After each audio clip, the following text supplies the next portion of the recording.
রাস্তাঘাটে দিনের পর দিন বেড়ে চলেছে টোটোর সংখ্যা। রাস্তার তুলনায় টোটোর সংখ্যা অধিক হয়ে দাঁড়িয়েছে, যার ফলে সৃষ্টি হচ্ছে যানজট। তবে আর বেশি দিন চলবে না এই টোটো বা ই রিক্সার দৌরাত্ম্য। বড় পদক্ষেপ গ্রহণ করতে চলেছে রাজ্য পরিবহন দপ্তর।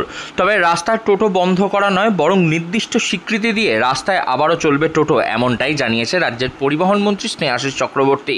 টোটো যেহেতু ই ভেহিকেল, সেই কারণে টোটোর উপরে গ্রিন ট্রাইব্যুনাল আইন লাগু হয় না। সেই সুযোগ নিয়ে কিছু ব্যক্তি একাধিক টোটো কিনে সেগুলিকে রাস্তায় নামিয়ে ভাড়া খাটাচ্ছে। তবে অপরদিকে এটাও ঠিক যে টোটো আসার পর বেকারত্বের হার যা ছিল তা অনেকটা কমেছে।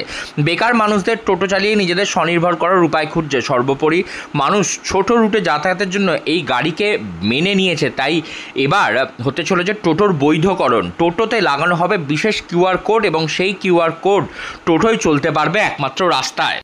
দাদা, পরিবেশবিদরা এই টোটোর দৌরাত্ম্য নিয়ে একটি মুখ্য সচিবের কাছে স্মারকলিপি জমা দিয়েছেন। কি বলবেন এই টোটোর দৌরাত্ম্যকে আটকানোর জন্য? কি দেখুন, টোটো হচ্ছে লাস্ট মাইল কানেক্টিভিটি ভাবনা থেকে এই ই রিক্সাগুলো এসেছে এবং সাধারণ মানুষকে যথেষ্ট পরিষেবা দিচ্ছে। কিন্তু সেই টোটো এগুলোকে পারমিট নিতে হয় না পরিবহন দপ্তরে। ফলে কি হচ্ছে, টোটোর সংখ্যা প্রচুর বেড়ে গেছে এবং এতে বহু পরিবারের জীবন জীবিকা তৈরি হয়েছে, এটা খুব স্বাভাবিক। কিন্তু কোথাও কোথাও টোটো যানজট তৈরি করছে, ইনডিসিপ্লিন অবস্থায় টোটো চলছে। সেটাকে যানজট মুক্ত করা এবং ডিসিপ্লিনের মধ্যে আনার জন্য আমরা ইতিমধ্যেই পদক্ষেপ গ্রহণ করেছি এবং আমরা টোটোগুলোকে একটা কিউআর কোড সহ একটা স্টিকার মেরে তাকে আইডেন্টিফাই করব। তারপরে পুলিশ প্রশাসন, মিউনিসিপ্যালিটি, পরিবহন দপ্তরের আরটিওরা এরা বসে টোটোকে একটা ডিসিপ্লিনের মধ্যে আমরা নিয়ে আসবো এবং যেখানে যেখানে যানজট তৈরি করছে সেই যানজটটাকে আমরা মুক্ত করে দেব।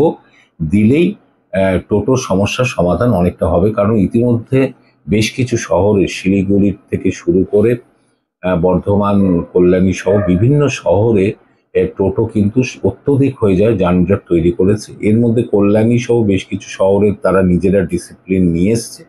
যেখানে যেখানে এখনো টোটোর ডিসিপ্লিন অবস্থায় চলাচল করছে না, আশা করছি আগামী দিনে খুব তাড়াতাড়ি সেটা আমরা করে ফেলতে পারবো। আমরা প্রথম কাজ হচ্ছে টোটোগুলোকে আইডেন্টিফাই করার কাজ আমরা ইতিমধ্যে রেডি হয়ে গেছে, আমরা শুরু করে দেবো। এই কিউআর কোড কবে থেকে তাও লাগানো হতে পারে? আমরা রেডি আছি, এটা যে কোনো মুহূর্তে আমরা সেটা অনলাইন অফলাইন মোডে আমরা সেগুলো আইডেন্টিফাই করে দিতে পারলে তারপর তাদের নিয়ে বসে এই যানজট মুক্ত কিভাবে সে চলবে, কোন রাস্তায় চলবে, কি কিউ মেনটেন করে চলবে, আমরা এই ডিসিপ্লিনগুলো এনে দিলে টোটোর জন্য যে যানজট হচ্ছে সেগুলো আমরা ঠিক করে ফেলতে পারবো।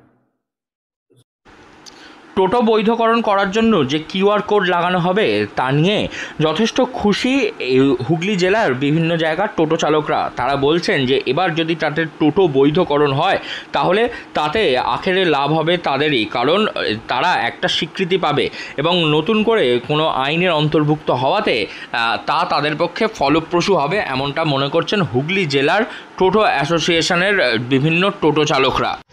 এটা খুব ভালো কথা যে টোটো নিয়ন্ত্রণের মধ্যে আনা হবে। আমরা বিগত 10 বছর থেকে তো আমরা এটা চেষ্টা করছি আমাদের উত্তরপাড়া পৌরসভা অঞ্চলে যে আমাদের গাড়ি চলে। আমাদের আশা করি যে উনি যে কিউআর কোড করছেন তাতে খুব ভালোই হবে, যে কোনো গাড়ি এদিকে যেতে পারবে না, যে যার নিজের ব্যক্তিগত রুটে চালাতে পারবে, কেউ নতুন গাড়ি নামাতে পারবে না। এটাতে আমরা সহমত। মাননীয় মুখ্যমন্ত্রী আমাদের মমতা বন্দ্যোপাধ্যায়, অভিষেক বন্দ্যোপাধ্যায় এবং আমাদের পরিবহন মন্ত্রী স্নেহাশিস চক্রবর্তীকে ধন্যবাদ জানাই এই কিউআর কোডের জন্য। আমরা স্বাগত জানাচ্ছি।